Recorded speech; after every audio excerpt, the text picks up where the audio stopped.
This year's Witches Festival has started, bringing back the Halloween decor, spooky vibes, event tickets, and an automatically applied, stackable double XP boost. The event boxes for the Witches Festival are called Plunder Skulls, and you'll pick one up in addition to any regular rewards whenever you finish off and loot a boss.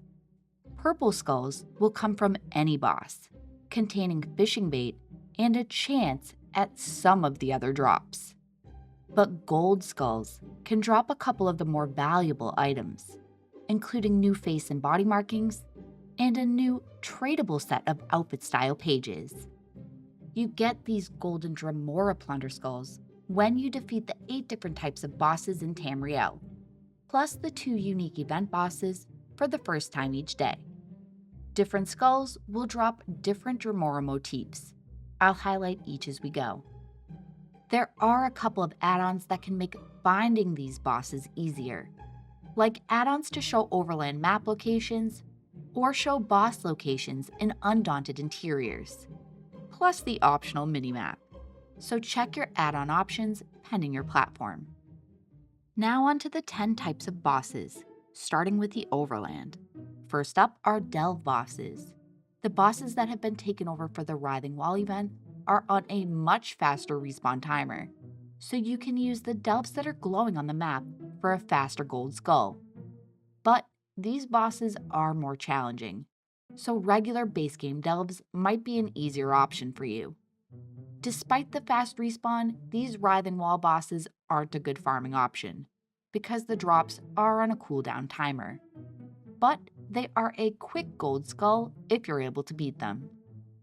Then there are public dungeon bosses. There are multiple bosses inside public dungeons, and sometimes they're close together. But again, drop cooldowns are in effect. Alternatively, you could defeat any of the roaming bosses in the Imperial City to get this gold skull. The Incursion Skull drops from world events like dolmens, dragons, or the new siege camps on Solstice. For siege camps, the skull will drop inside the chest. But for dolmens, you'll need to be in the top 12 damage dealers to loot the skull from the boss's body, making some incursion events a better choice for farming than others. World bosses are more easily defeated in base game zones, or you can use it as an opportunity to complete and share daily world boss quests in DLC and expansion zones. Now onto instanced and group options. The final boss in 4-man dungeons is easily completed in Fungal Grotto 1, which also happens to be a good way to farm skulls overall. But you can defeat the final boss from any group dungeon to get this skull.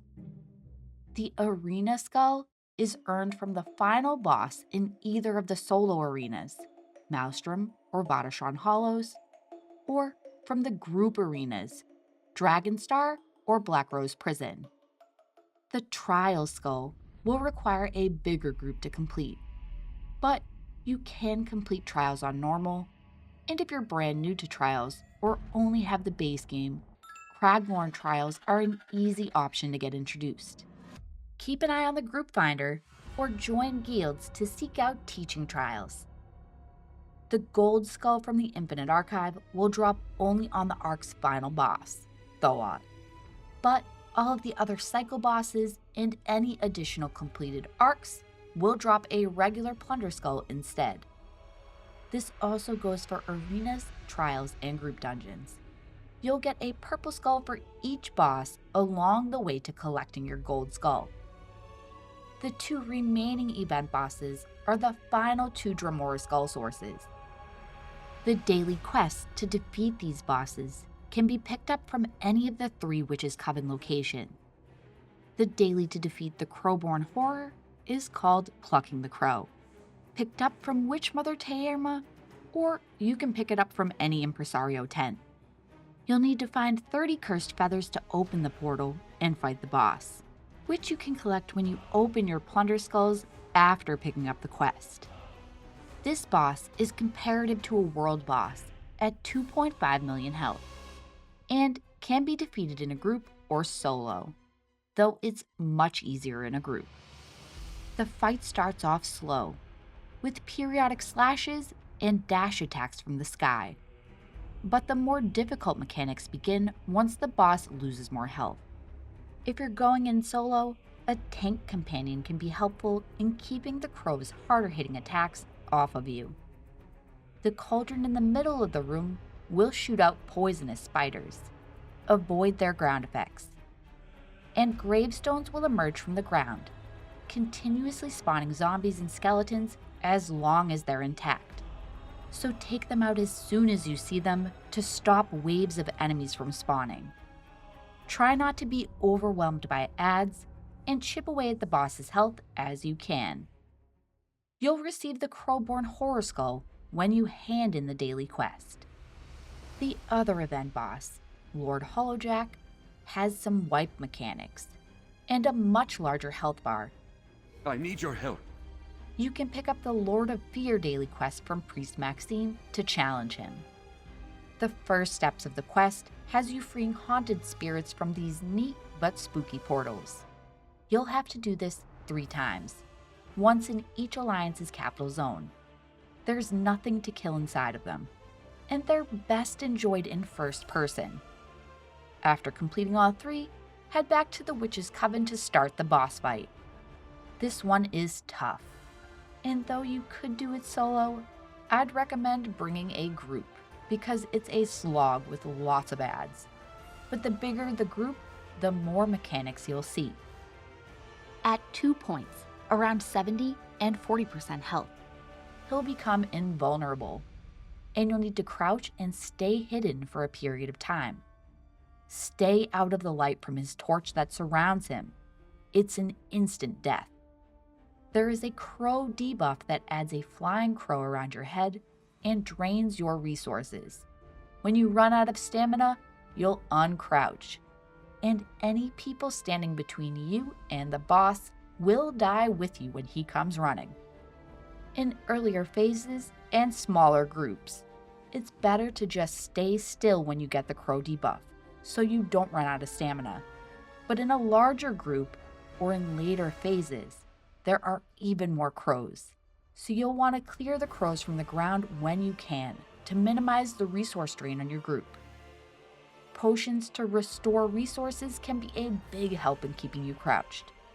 But if you do die and revive during this phase, be sure to get back and crouch quickly. Defeating this event boss for the first time unlocks a dungeon trophy furnishing, in addition to the once daily Dremora Plunder Skull unique to Lord Hollowjack when you hand in the quest. There's also a chance to pick up a matching bust furnishing by looting him, but this isn't a guaranteed drop. Once a character has completed the Lord of Fear, that specific character can skip ahead in the quest on any following days to directly challenge the boss. The 2 gold Plunder Skulls from these event bosses have a very small chance to replace their contents with some larger prizes, so try and prioritize these gold skulls each day. There is one more daily quest that can be grabbed in the Crown Store for free, the Witchmother's Bargain. Locate a simple list of ingredients for the quest and return them to the Coven. You don't need to do this if you finished the quest in past years, but it does unlock the Reaper's Harvest achievement and a memento that summons the Witchmother's Cauldron. That has a couple of achievements tied to it too. Summon the cauldron 10 times. Drink from the cauldron when it's summoned, and then kill 100 skeletons while you're a skeleton. This event has plenty of other achievements too, but 3 of them will be harder to complete, or are no longer earnable, though you can hunt guild traders or spend tickets for grab bags to get them, which I'll explain soon. Haunted by Netches, What a Hoot, and Barebones Puppet. I've seen just 1 fragment for the Netch and drops, but none of these are listed as potential drops on the ESO news article. This event is also the only time to pick up the Exorcised Coven Cottage house. This one can be purchased with 250,000 gold after completing an Unsparing harvest. But in order to complete it, you'll need to complete 4 other achievements. You won't need the achievements if you buy with crowns, but it's not a difficult set of achievements, with the only challenge being to collect the 14 Hollowjack motif chapters. These have a chance to drop from all skulls, even purple, but they can also drop from completing the witch's writs that you'll pick up in your event rewards. You can get a witch hat collectible and the witch title by completing these witchy writs too. But there are some other pretty easy holiday achievements, so check your journal to see what you're missing, since this event only happens once a year. Now let's look at event tickets. You can only get 2 tickets per day, picked up in any boss drops alongside your Plunder Skulls, for a total of 28 tickets for the event. And there is plenty to spend them on, with the Impresario carrying the first 2 fragments towards unlocking the wild-grown Chapel of Giuliano's house, which you can now go check out by using the portal at any Impresario tent. She'll also sell some bound versions of the drops that can come out of the Dremora skulls, including some event furnishings, the new style pages, and the new face and body markings. The grab bags that she sells include things from past events that are no longer dropping, like the fragments for these 3 achievements mentioned earlier. A few new things have been added to the loot pool this year, with more items and fragments in the bag to purchase than there are earnable tickets to buy them. And some of these fragments may still even be dropping, so keep this in mind and be sure to check guild traders for any cheap items before spending your hard-earned tickets. Her 2 assistants have updated stock for this event too. Philius carries fragments for the Black Quasigriff, Daggerfall Paladin costume, and the Passion Dancer's costume makes its first return appearance. And as always, the Indrik vendor has 2 rotated, returning Indrik mounts and their matching pets. The easiest skulls will come from a fast Fungal Grotto 1 run, with most other options being more challenging or more time-consuming. But the Writhing Wall event is running alongside this one, so siege camps could be a good option too. You can stack these dailies with your skull farming, but with multiple events going at the same time, it's easy to burn out from farming, so be sure to do some of the content that you enjoy too.